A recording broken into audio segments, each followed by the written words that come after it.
So our chair for the keynote is our keynote speaker is Mark Jones. So Mark is trained as a vet.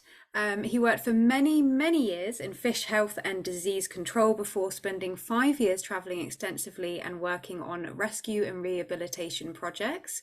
He's worked with primates, bears, birds, and reptiles in South America and Asia.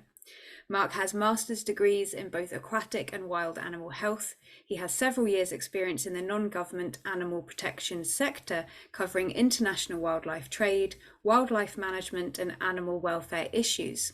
So Mark is joining us today as a representative of the UK-based Born Free Foundation, where he has been working since 2014. He is the head of policy, and he will be talking to us today about the Raise the Red Flag initiative. So welcome very much, and we look forward to your talk. Thank you very much, Jess. Can you hear me okay? Yeah, that's perfect. Great. I'm just going to share my screen, which is usually where everything goes horribly wrong. Right. Okay. So good afternoon, everyone, and welcome. I'd really like to start by thanking the organisers for this opportunity to speak to you today. As Jess said, my name is Mark Jones. I'm a vet with experience working with both domestic and wild animals in various parts of the world. And for the past 8.5 years, I've been working for the international wildlife protection charity Born Free, at which I'm currently the head of policy. So today I'm going to talk about Born Free's work on animals used in tourism, and specifically our Raise the Red Flag campaign. And just to say, I've been really interested and inspired. I talk a lot at sort of academic conferences, but I've been really interested and inspired by the talks we've heard so far. Hearing the speakers talks about the likes of sharks and pangolins, species that are under huge pressure because of demand among people for trade or for various purposes. You know, it's really good to hear these very inspirational talks by others that are working on those kinds of really important issues. So it's a great pleasure to be here with you today. Before I start, just a quick word about the organisation I work for. Born Free was formed in 1984 by the actors Virginia McKenna and Bill Travers and their son Will. And the charity is named after the classic 1966 film the actors starred in, which told the true story of conservationists Joy and George Adamson and their experience rescuing a lioness cub called Elsa and successfully returning her and others to the wild in Kenya. However, the animal that prompted the creation of the charity was not Elsa the lioness, as many people think, but rather a female African elephant called Poli Poli, with whom Virginia McKenna and Bill Travers worked on the 1970 film An Elephant Called Slowly. After filming, and in spite of the protestations of the actors, Poli Poli, who was born in the wild in Kenya, was gifted by the Kenyan government to London Zoo, where sadly she died in 1983. And the charity, which was originally called Zoo Check, was founded the following year and was very much focused on highlighting the plight of wild animals in zoos and other captive facilities and the associated welfare concerns. So our charity is very much rooted in concerns for animals that are used in one way or another in tourism. Over the intervening years, Born Free has expanded its activities to include field conservation projects, the rescue and care of captive wild animals, education and policy work. Nevertheless, Born Free has always retained its core focus on the welfare and well-being of individual animals and continues to promote the incorporation of animal welfare considerations into all human activities that involve or impact wildlife. Our vision is a world where individual wild animals are treated with respect and compassion as we strive to secure mutually beneficial coexistence, enabling wild animals to live their lives free from harmful human exploitation as part of functional, viable ecosystems. And to achieve that vision, our mission is to end the exploitation and suffering of wild animals, protect wild animals' habitats and ecosystems, and really inspire compassion and respect for wild animals. So for today, I'd like to talk about the following. I'll start by summarising the global crises the world is facing and why we believe improving animal welfare should be a critical component of our response to these crises. I'll talk briefly about wild animals in tourism and the associated consequences. I'm sure others will be covering these issues in far more detail during the conference. And I'll spend the last part of my time introducing our Raise the Red Flag campaign, a bit about its history, what it's there to do, some facts and figures about the campaign, and finish with a couple of case studies.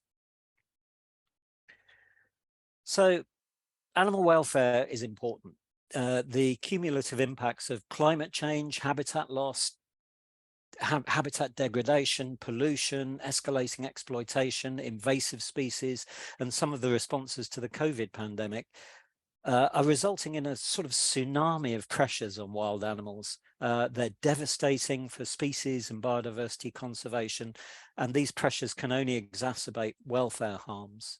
Many, and I would very much consider myself among them, consider improving animal welfare to be a moral and ethical imperative.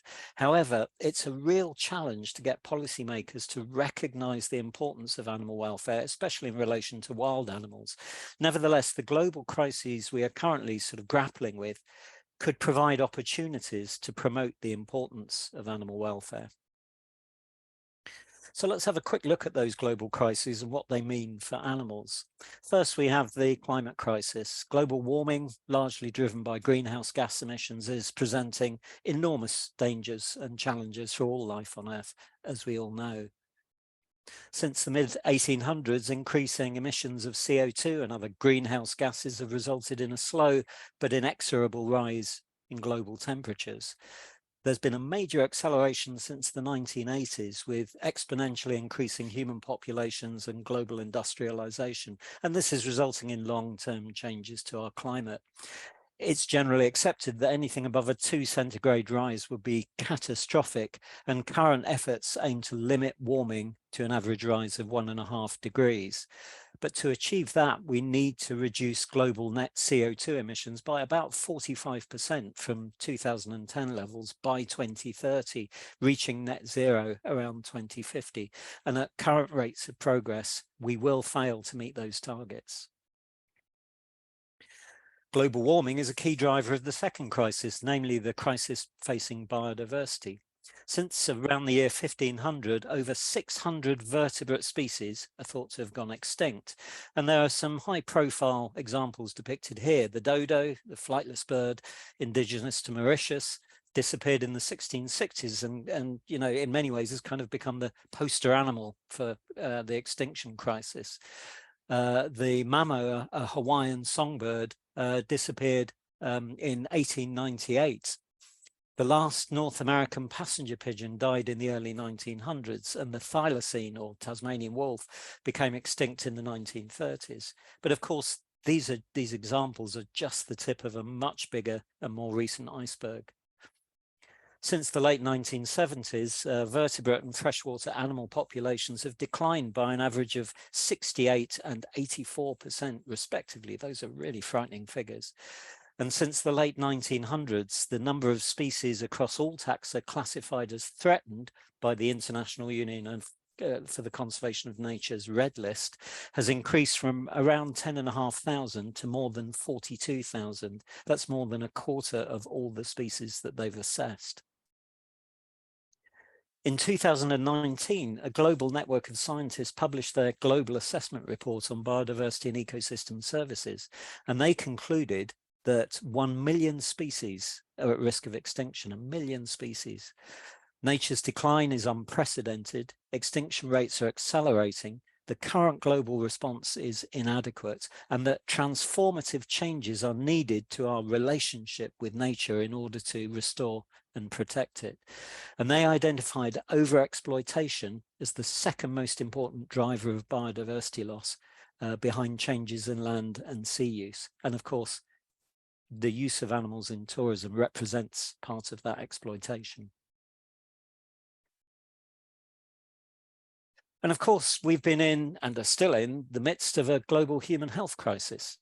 COVID-19 has resulted in more than 757 million cases, more than almost 7 million deaths, and brought the world to a standstill with massive economic consequences that we'll be feeling for years to come. And bear in mind, those numbers are just the official figures released by the World Health Organization. The actual numbers will be far greater than that. But COVID-19 is by no means the first such a pandemic. Indeed, it's the latest in a long line of pandemics. The United Nations now talks of us being in an era of pandemics.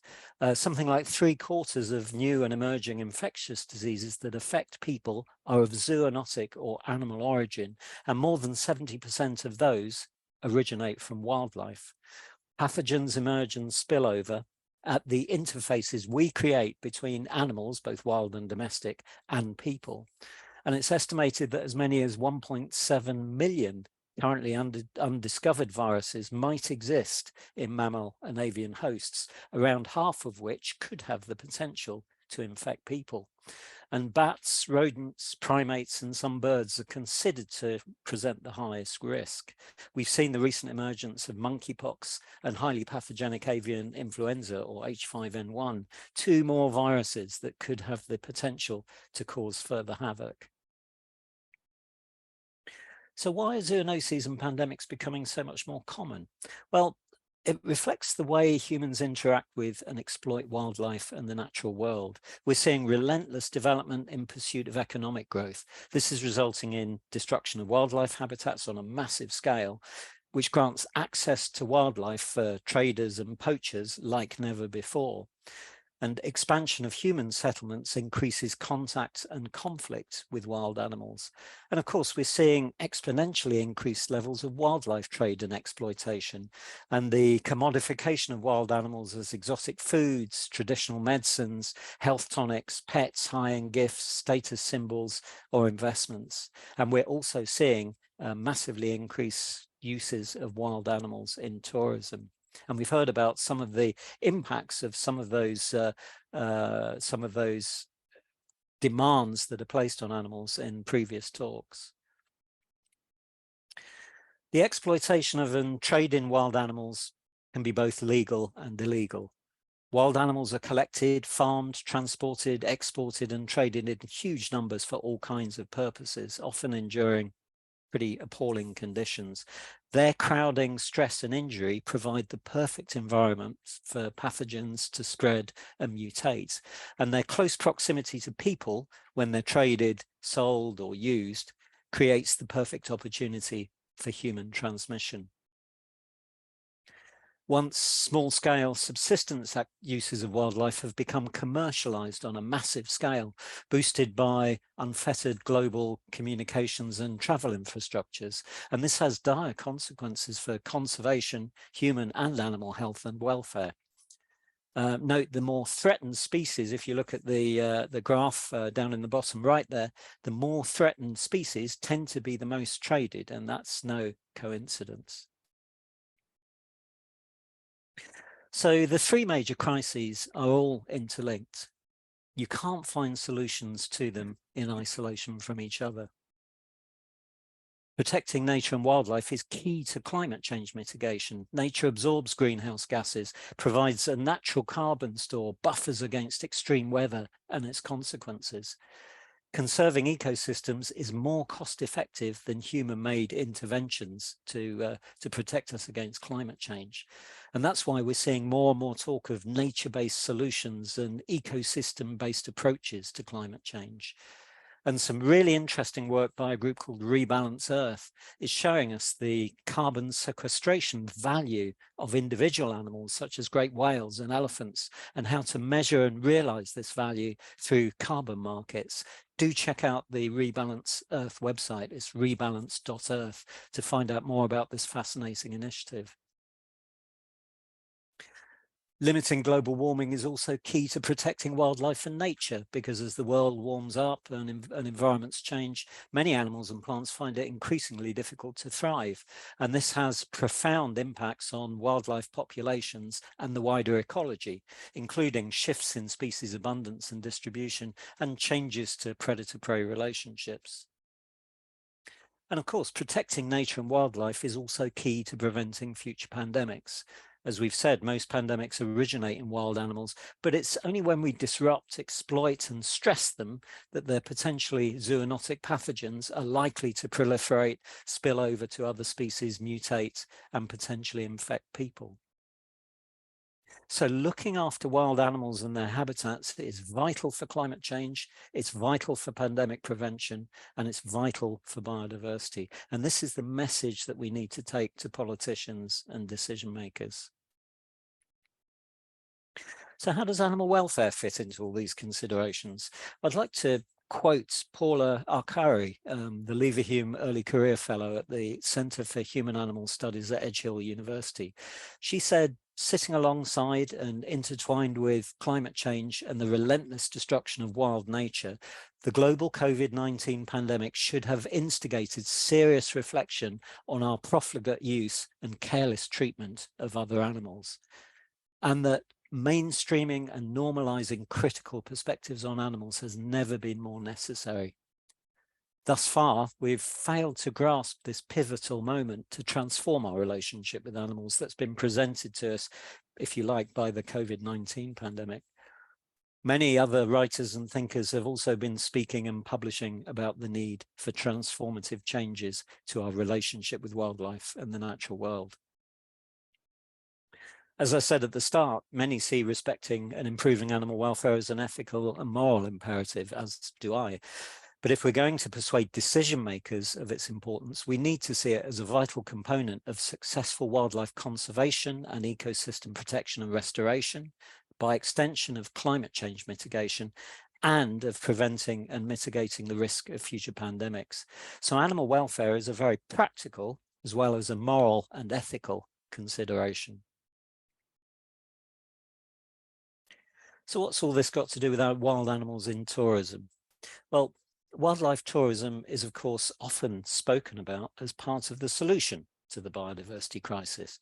It can increase the value of wildlife to local communities in wildlife-rich countries. It can generate income and create jobs. And through this, it can incentivize wildlife protection. You only have to look at the figures produced by the World Travel and Tourism Council to see the value of wildlife tourism to national, regional, and global economies. In 2018, the World Travel and Tourism Council estimated that wildlife tourism directly contributed some 120 billion US dollars to the global GDP. And with indirect contributions and multiplier effects, that figure rises to something like 343 billion, roughly equivalent to the entire economy of South Africa or Hong Kong. Wildlife tourism sustained 21.8 million jobs in 2018, and across Africa, wildlife tourism represents over 1/3 of all travel and tourism revenue. And of course, there are examples where wildlife tourism has a very positive impact on wildlife conservation. For example, gorilla tourism, which began in the DRC, my apologies, gorilla tourism, which began in the DRC back in the 1970s, and now takes place in the likes of DRC, Rwanda, and Uganda, has been heralded as a conservation success story and brings in significant income for those countries, although it's not without its issues. And sometimes the gorillas don't adhere to the rules on minimum distances. There is a short video here that I'd very much like to show you of gorillas having a perhaps rather too close encounter with some tourists.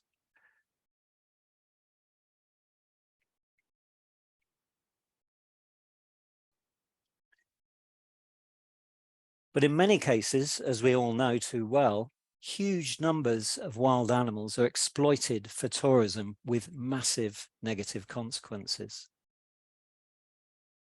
These consequences include the direct welfare impact on the animals taken and used in the tourism industry. The top image here, and bear in mind that some of these images might be distressing. The top image is of a baby elephant beginning its so-called crush training for captive use. The indirect impacts on families and communities from which the animals are extracted are also really important. The middle images of a baby monkey clinging to its dead mother who's been killed in order for poachers to obtain the infant, and several other family members may also have been killed to obtain that one infant. And such exploitation for the tourism trade can have serious negative consequences for the social stability of animal populations and wider wildlife conservation. And of course, animal tourism can distort public perceptions of wild animals. The example down here on the bottom right is of an orca show. Such shows using captive cetaceans remain popular in many parts of the world, despite well-documented consequences for the welfare of the animals involved. And then anyone who's seen Aaron Jakosky's film Eye of the Orangutan may remember the interview with the North American family who just witnessed the notorious orangutan boxing shows in Thailand, saying what a great experience it was. It was a kind of lifelong ambition for them to see it, bucket list item ticked, and that they hoped the animals were well treated. Do look out for that film if you haven't seen it. It's a tough watch, but it's very, very worthwhile. And of course, wild animal tourism can massively increase the risk of injury and pathogen transfer due to the unnaturally close contact between people and wild animals during tourism encounters, particularly when the animals are stressed and therefore more vulnerable and likely to become aggressive or to transmit pathogens. So how many animals are involved? Well, that is a really difficult question to answer, given the massive range of facilities and encounters that are offering interactions. The zoo industry alone consists of over 10,000 facilities holding literally millions of wild animals in captivity for the public to view. Add in animals that are used for riding and interaction activities in circuses, as photo props, held in hotels, restaurants and cafes, made to form in degrading shows and used in countless other commercial activities. And we're looking at massive numbers of animals belonging to a huge variety of species, many of which are threatened in the wild. As to who's responsible for identifying and regulating the use of wild animals in tourism, there are several levels.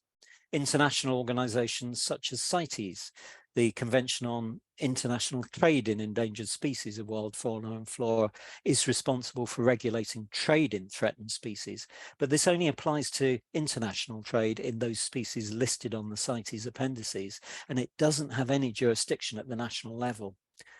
CMS, the Convention on the Conservation of Migratory Species of Wild Animals, has produced some progressive guidelines on things like boat-based wildlife watching, with additional guidelines on in-water wildlife encounters in development, but its mandate is quite limited.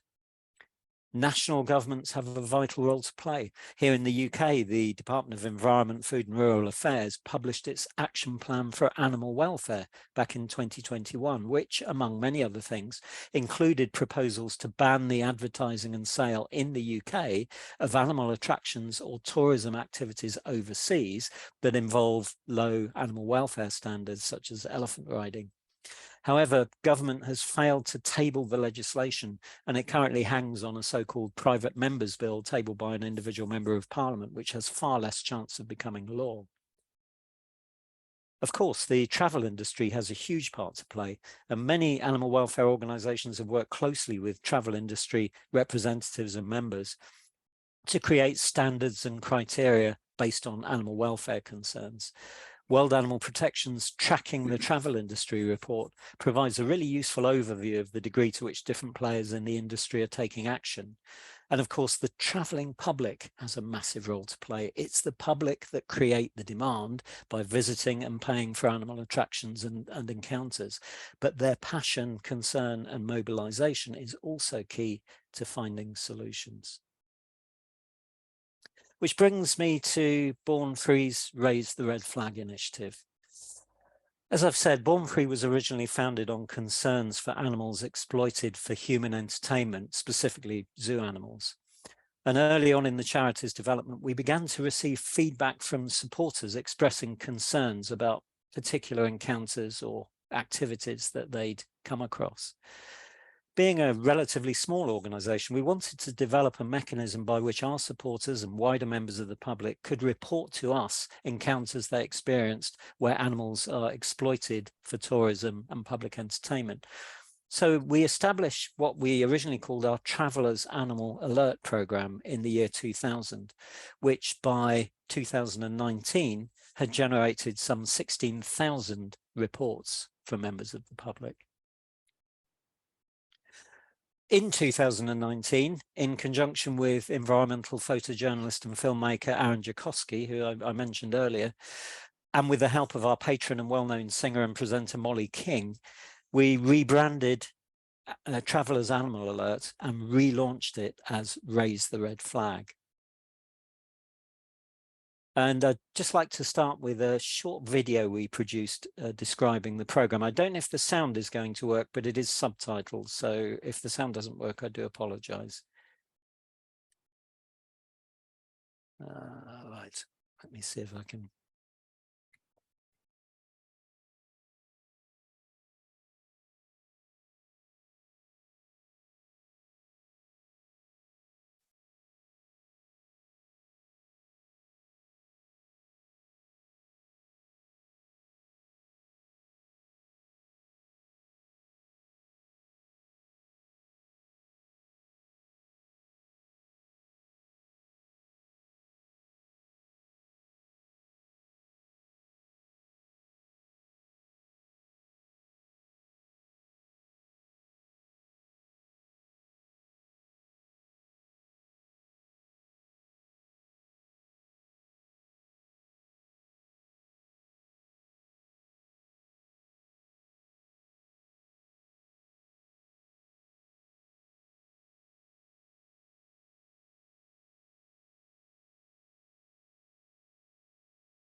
So the online platform Raise the Red Flag encourages people to submit reports of encounters with wild animals which give rise to concern.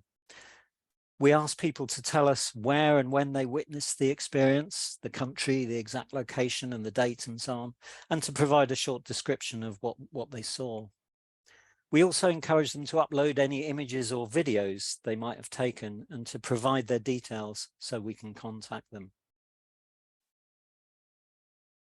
In total, since the 2019 relaunch, we've received just under 1,000 reports from 113 countries. Although these numbers were inevitably affected by the travel restrictions imposed during the COVID-19 pandemic, we're beginning to receive a lot more reports again over recent months.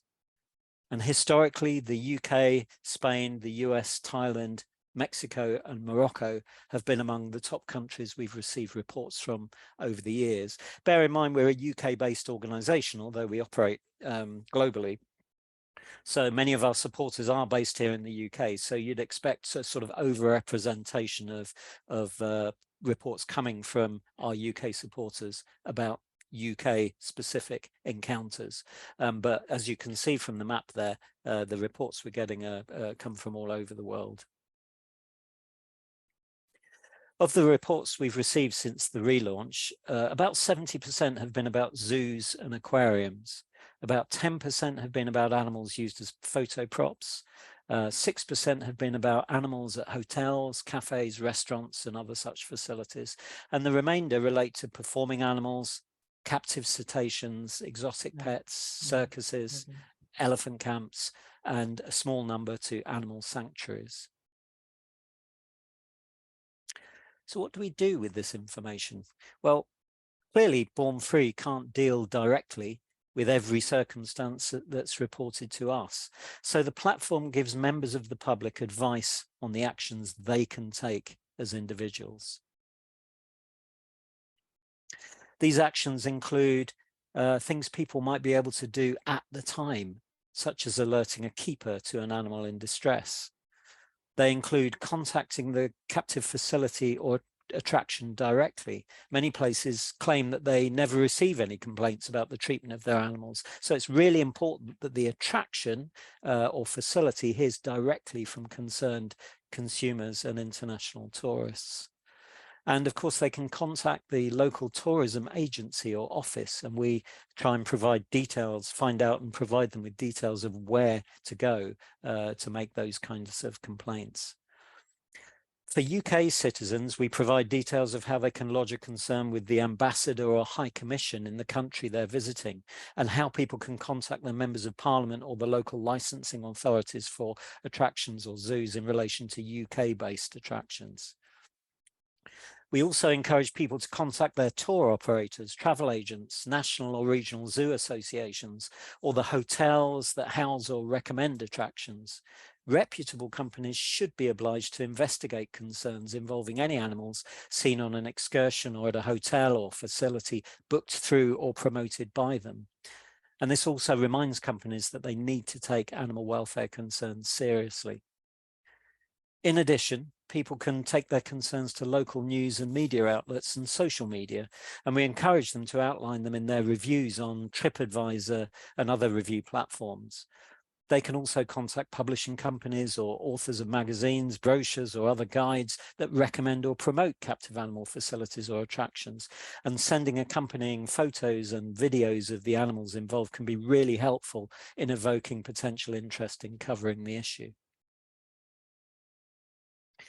We include advice on the information people should provide in any approaches they make, and the need for such approaches to be conducted in the right tone. People are less likely to receive a response if they rant or if they're really rude. And we need the concerns to be taken seriously by the people they're writing to.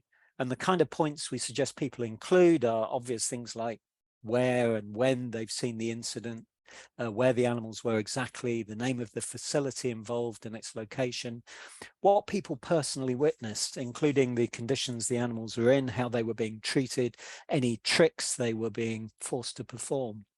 We also encourage people to describe their feelings at the time of the encounter and ask direct questions that require an answer, such as, can you assure me that the concerns will be investigated? Are you aware that this activity or treatment is going on? And what are the laws concerning the welfare of the animals? And we encourage them to provide their contact details and ask for a reply, and to copy us with any replies they receive. On the Raise the Red platform, we also provide travellers and tourists with advice on what to look out for. So, for example, do animal enclosures provide space for the animals to move, climb, bathe, swim or fly? Do they have shade or shelter and water to drink? Is the enclosure clean and well maintained, or does it contain litter, build-up of animal waste or rotting food? Do the animals appear to be injured or in poor physical condition? Do they appear to have been mutilated in any way to prevent them from flying, scratching or biting? Are they being permanently restrained? How are animals being treated by the handlers? Do they show signs of fear or distress? Are they handled roughly or beaten or whatever to make them compliant? Do the handlers use goads or whips? And are animals displaying unnatural behaviours such as constant pacing and circling, bobbing of their heads, neck twisting and swaying? And we asked people to look out for when animals are actively being used for things like riding, visitor encounter in sessions or in shows, and whether people, members of the public, are encouraged to touch or torment animals, such as in walk-through enclosures, through the cage or over a fence, or when they're having their photograph taken with them. Of course, the information we receive through the programme is also vital in providing evidence to support our advocacy efforts to secure policy change and effective legislation, secure improvements to animal welfare, and to help individual captive animals where we can. So while, as I've said, we're not able to take direct action in every case, where possible, we conduct further research and investigations, raise awareness of individual animal welfare concerns, and call on the relevant facilities, industry bodies, and national and international authorities to take positive action. On the screen here are just a few of the facilities and issues that we focused on in recent years, using public reports of concerns for the welfare of animals that have come to us through the Travellers Animal Alert and Raise the Red Flag programs. I'd like to just sort of wind up now with a brief overview of 3 examples of successes we've had for animals whose plight has been brought to our attention through these programs. And these really highlight the importance of the reports we receive from members of the public in putting pressure on the relevant authorities, but also just how long it can take to see positive changes for captive animals, which can often rely on identifying motivated individuals in position of influence or on changes to those in position of power over time. So I'll start with the closure of Ayamonte Zoo in Spain. Over a period of more than 20 years, we received over 150 reports through our Travellers Animal Alert program, expressing concerns for the animals at Ayamonte Zoo in Andalusia, southern Spain. The reports described animals including tigers, lions, bears, and baboons held in small, barren, concrete floored cages. So working with Spanish colleagues, we visited the zoo on a number of occasions, carrying out inspections and assessments. Over that time, we repeatedly approached the municipal city authorities and the Andalusian government. Yet the zoo continued to operate despite immense public concern for the welfare of its animals. In 2006, we joined forces with Spanish colleagues to officially investigate conditions in zoos across Spain and their non-compliance with national law and the European Zoos Directive. We exposed poor conditions in numerous zoos and regional authority failures to properly inspect and license them. Thankfully, some of the worst zoos closed, but Ayamonte Zoo remained open while conditions for the animals continued to deteriorate, and the tourist reports of enclosures falling into disrepair, a lack of water, shade, environmental enrichment, and veterinary provision continued to flood in. So an urgent call to the Andalusian government and Ayamonte City Council to help the animals eventually had an impact. And in 2018, bear in mind this is some, getting on for 20 years into this campaign, an official inspection was reportedly undertaken, which identified numerous deficiencies in compliance of national zoo legislation, as a result of which the City Council was instructed to take corrective measures.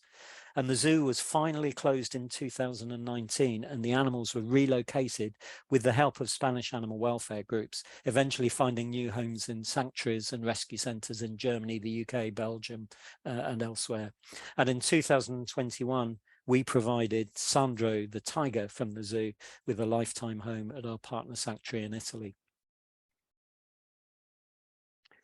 The second example involved 2 loggerhead turtles, Genoveffa and Gavino, who were held in pitifully small and dirty tanks at the Alghero Aquarium in Sardinia, in which they could literally only swim a couple of meters. And I'm just going to try and show you a video here of the tanks that we encountered with one of these turtles in, and that video clip shows you the entirety of the tank that this loggerhead turtle was held in.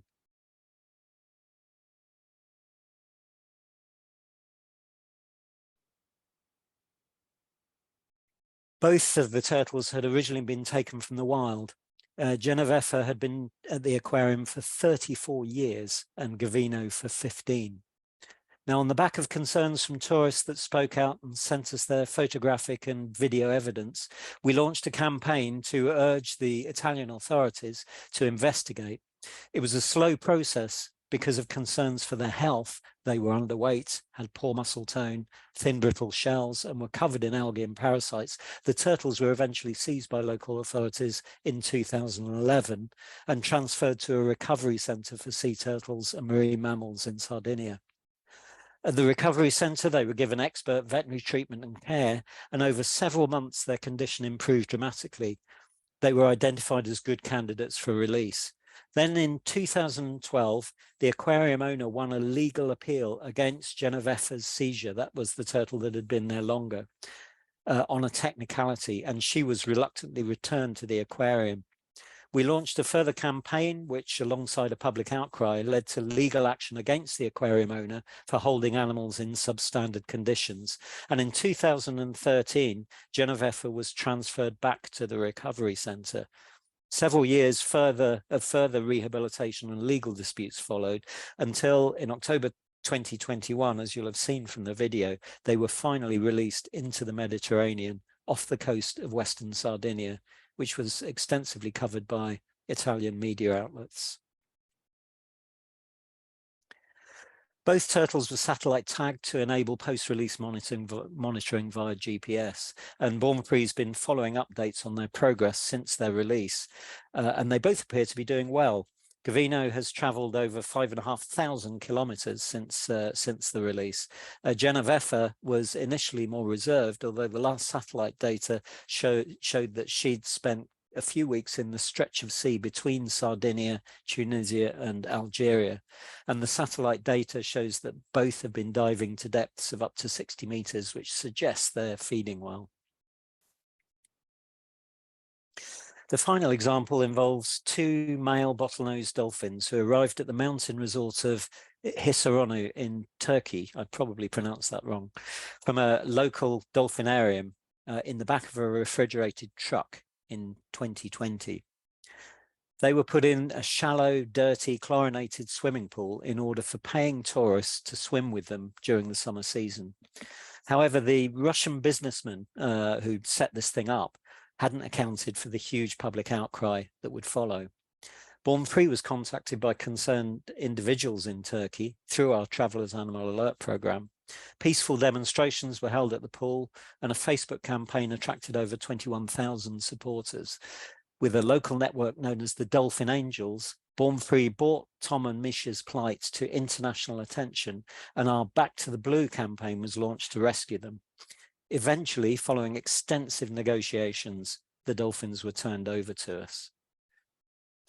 Misha and Tom had originally been captured from the wild off Turkey's west coast. Aged around 12 years, they were considered suitable for return to the wild. So working with Dolphin Angels, British Divers Marine Life Rescue and Turkish NGO SAD, we moved them to a specifically constructed sea pen where they underwent an extensive program of rehabilitation prior to their successful release back to the wild in 2012.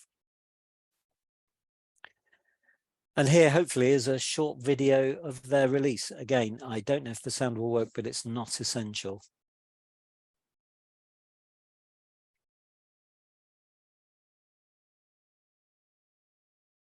So here you can see the swimming pool that they were kept in Turkey, where paying visitors were allowed to swim with them. And where by the time we got to them, their condition was really, really poor, and their health was deteriorating badly.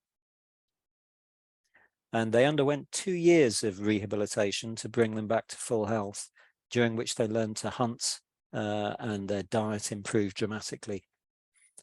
And they were eventually successfully released into the Aegean Sea off the Turkish coast.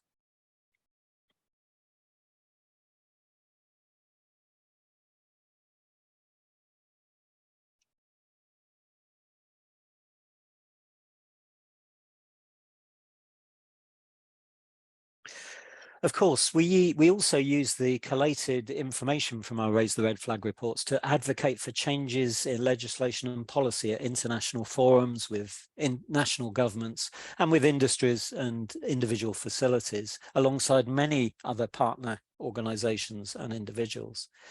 Data from the Raise the Red Flag and Travellers Alert programmes have been used in our efforts to tighten the rules governing the international trade in wild animals at the Convention on International Trade in Endangered Species, or CITES. We've used red flag reports in our responses to consultations run by the UK government and others on things like zoo licensing and standards, and as evidence to support our Elephant Free UK campaign, which aims to phase out the keeping of elephants in captivity across the UK. And this spring, we'll be running a campaign to raise awareness of the use and abuse of wild animals as photo props, targeting the travelling public and the travel industry. So do keep a lookout for that. There are many other examples of where we use the reports and data that we get from traveling members of the public. So in conclusion, I'd just like to say that the public are absolutely critical to all of our efforts to change attitudes, practices and legislation when it comes to the use of wild animals in tourism. Such use can, as we know, be hugely damaging. But wildlife tourism can also be a driver of positive change if it's organised and managed properly. So thank you very much for the opportunity to speak to you today. I hope that's been of some interest, and I wish everyone a really successful conference. Thank you.